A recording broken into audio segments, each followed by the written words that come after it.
So if you're on the market for a smartwatch for your iPhone, the best options would certainly be the selection from Pebble and of course Apple. Here I have the 42mm Space Gray Apple Watch Sport and the simpler named Pebble Steel in silver. First and foremost, both are watches and they sit on your wrist. They have very similar dimensions, with the Apple Watch being slightly heavier, but them being about the same thickness and overall design.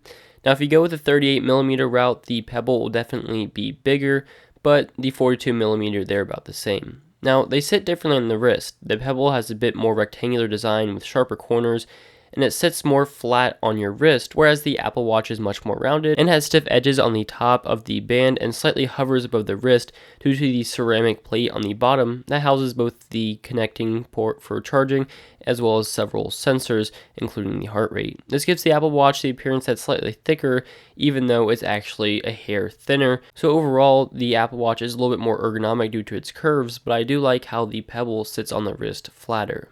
Now the Pebble Steel comes in black and silver models, and they come with a default black leather band, and the band looks really nice and it feels pretty good. It does wear over time, of course, because it is real leather, and if you want to switch it out with a metal band, you can certainly do that for only $20. Now the Apple Watch Sport comes in space gray with a black strap, which I have here, or a silver one with white, blue, green, or pink straps, and of course either 38 or 42mm sizes.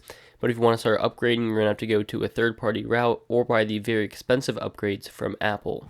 Now the Apple Watch band strap is easier to put on with one hand and looks nice in my opinion, but I definitely prefer the leather on the Pebble Steel. Now it's obviously great for exercise, whereas the Pebble's band is not good at all. You can't really exercise in leather too well. So if you're into fitness and plan on using these devices for fitness, the Apple Watch is the clear winner, plus it has the heart rate and various other sensors that are great for exercise. Now in terms of screens, this is where the difference comes in. They're similar size. The Pebble has a 1.26-inch display, but a very low resolution of 144 by 168, and you can definitely see pixels. It's a black and white display with no touch, so that means that you won't be getting any color on the display. And yeah, it's not that great, but it's great if you're in direct sunlight, whereas the Apple Watch isn't quite as good. And this also means that battery life is excellent. You can get a full week out of this guy, give or take, whereas the Apple Watch, you will have to charge it every day, but it does get through that full day. The screen on the Apple Watch is a full color display. It's a little bit bigger and much higher resolution, and it's a really impressive display. Now, it doesn't fare as well in direct sunlight, but it's still a very good display, and I definitely do prefer the Apple Watch's display. Now, without a touchscreen, you'll be navigating using buttons on the Pebble. There's an up and down button on the right side, as well as a select button in the middle. On the left side, there's a back button, and then the charging port. The buttons make for a simple, intuitive experience, which is something you can't say as much about the Apple Watch. You can scroll through the watch faces, which can be customized in the Pebble app on your phone, and then press the middle buttons enters you into your apps menu, where you can have up to 8 apps, and that's basically it. It's simple and it works well, and there's no confusion at all. On the Apple Watch, there's a digital crown, which acts both as a scroll wheel as well as a home button, and an oval button, which only purpose is to launch the favorites contact list. The left side houses the small microphone and the speaker vents. The main screen on the Apple Watch is of course the watch face, just as it is on the Pebble, and if you hard press on the screen, which is called a force touch, it lets you customize the watch face, although you can't put third-party watch faces on, only the pre-installed ones from Apple, which is slightly disappointing. But once you have it on, it's pretty nice and you can customize the watch faces. Pressing the main button takes you to the menu, which has all of your apps, which may not be the most intuitive manner, but it does allow you to get all of your apps onto one screen.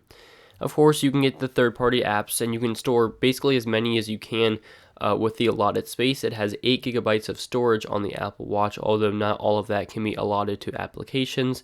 And basically, the Apple Watch gives you a lot more possibilities. You can receive notifications, you can send notifications, but with the Pebble, you can only really receive notifications, and it does so in a manner with a pretty loud vibration, although you can turn that off, where the Apple Watch gives you a subtle vibration, although it does notify you and it doesn't make a sound, but it feels basically just like a tap on your wrist. At the end of the day, these are both smartwatches, although the Apple Watch is certainly much smarter. It has more sensors, more fitness data, and also allows you to send data instead of just receive through dictation or sending emojis or quick replies. And the touch screen combined with Force Touch and Siri allows for a lot more things to be done with the Apple Watch, but the price point being $300+ more than the Pebble, it's a hard recommendation, and honestly, I love the look of my Pebble. It is a little bit clunky and is a little bit nerdy, but the aluminum and kind of the metal frame with the leather band, I think I do prefer over the almost childish look, I could say, of the Apple Watch. They're both excellent smartwatches, but the Apple Watch definitely has a lot more possibilities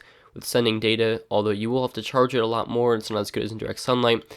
They're both excellent smartwatches, and at the end of the day, I could go with either, but it's really up to you what you want to do. If you're into fitness, the Apple Watch is for you. But if you're just into getting your notifications, getting the basics, and having a nice battery life and a decent design, then the Pebble is certainly a great option as well. So thank you for watching this comparison. If you enjoyed, make sure to hit that like button, and I will see you guys in the next video. Thank you for watching.